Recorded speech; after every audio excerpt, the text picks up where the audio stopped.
आज हम आपको एक ऐसी पुरानी हवेली के बारे में बताएंगे जो कभी कोडरमा की शान हुआ करती थी।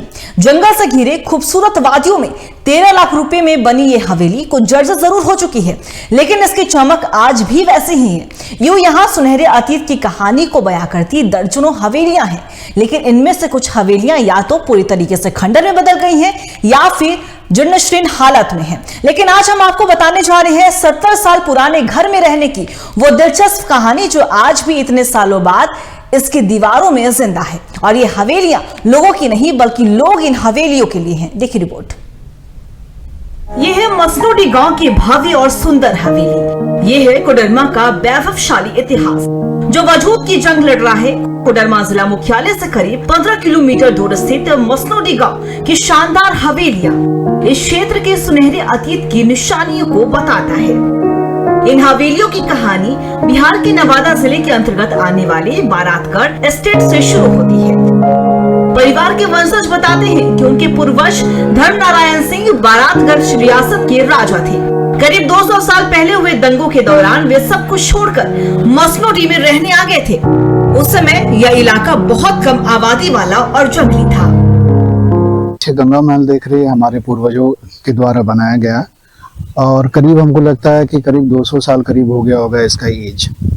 खासियत अब देखिएगा, करीब करीब इसमें 70 से 80 कमरे होंगे और कमरे की खासियत है कि सारा एसी वाला फीलिंग वाला आपको कमरा रहेगा, कि उसमें ना आपको एसी लगाने की जरूरत है, कि सारा चूना और सुर्खी से बना हुआ है और बहुत ही मजबूत है। अराउंड कम से कम हमको लगता है कि अराउंड चूना सुर्खी का जो लाइफ होता है अराउंड क्लोज टू 500 ईयर्स आपको रहेगा। तो ये हमारे पूर्वजों के द्वारा बनाया गया था, हाँ, बाबू गंगा सिंह के द्वारा बनाया गया था। और हमारा ऐतिहासिक ये रहा कि हम लोग हमारे पूर्वज बाबू धर्मनारायण सिंह और बाबू टेकनारायण सिंह हम लोग आए थे। भारतगढ़ है जो आपका बिहार में पड़ता है, वहाँ से हम लोग यहाँ पे आए थे। उसके बाद फिर हम लोग मसनोडी में हमारे पूर्वज लोग बसे थे। उस समय इसकी लागत हुई थी 9 लाख रुपया से कुछ ऊंचा ही था, इसलिए 9 लाख लोग जिला में इसी के नाम से फेमस। निर्माण इसका शुरू हुआ था लगभग 52 ईसा के आसपास।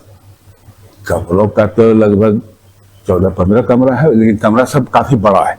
इसका इतिहास है कि हम लोग पुराना, हमारे बाबा का नाम था सीता सिंह, जो सीता भवन पुराना है जिसमें हम लोग रहते थे।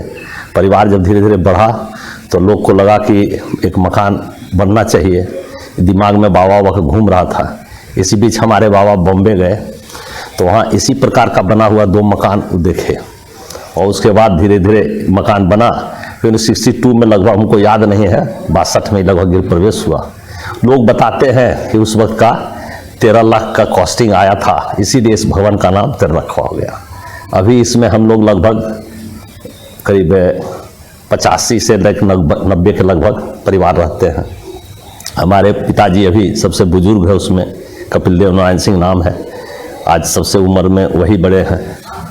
और अभी हम लोग का भी पूरा परिवार का 18 आदमी कपिल बाबू के परिवार में, कपिल देव नारायण सिंह परिवार में हैं। जो एक साथ हम लोग हैं।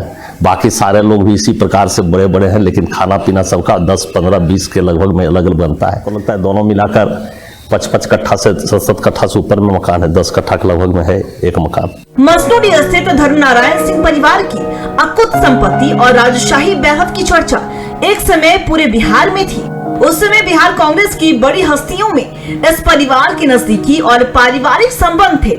इस परिवार का जैसा वैभव था वैसे ही उस दौर के लोग कला और संस्कृति के भी शौकीन थे। किसी जमाने में ऐतिहासिक ये इमारत आज देखभाल न होने के कारण खंडर में तब्दील होती हुई जा रही है। हालांकि 70 साल पुराने घर में रहने की दिलचस्प बात यह है कि आज भी इसकी दीवारें जीवंत है। ये हवेलियां लोगों के लिए नहीं बल्कि लोग उनके हैं। कोडरमा से TV45 के लिए कुंतलेश पांडे की रिपोर्ट।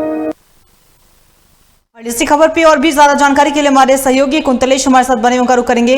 कुंतलेश, कोडरमा के मसनोडी में आज भी 80 से 90 कमरों की हवेलियां जो सुनहरे अतीत की कहानियां जरूर बयां करती हैं, लेकिन ये हवेलियां आज खंडर में तब्दील हो गई है। किन की है ये हवेलियां और इसकी देखरेख की जिम्मेदारी आखिर किन की है?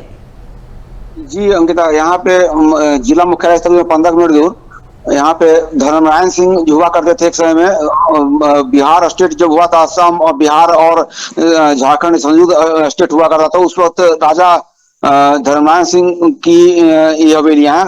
अपने रियासत नवादा जिले में उनकी रियासत हुआ करते, राजा हुआ करते। वहां पे कुछ अंग्रेजों के समय और मुगल के समय में वहाँ किसी कारणवश छोड़ के इस जगह पे आ गए थे और उसमें घनी आबादी क्षेत्र हुआ, आबादी जंगली क्षेत्र हुआ करता था। वहां पे सुदूरवर्ती क्षेत्र में जहाँ उन लोगों ने हवेली निर्माण कराया था, उनके वंशजों ने फिर दोबारा अपने रहने के लिए 4 अलग अलग वंशज, उनके धर्मराज सिंह के 4 अलग वंशज महल का निर्माण किया, जो 80-90 कमरों का वंश था।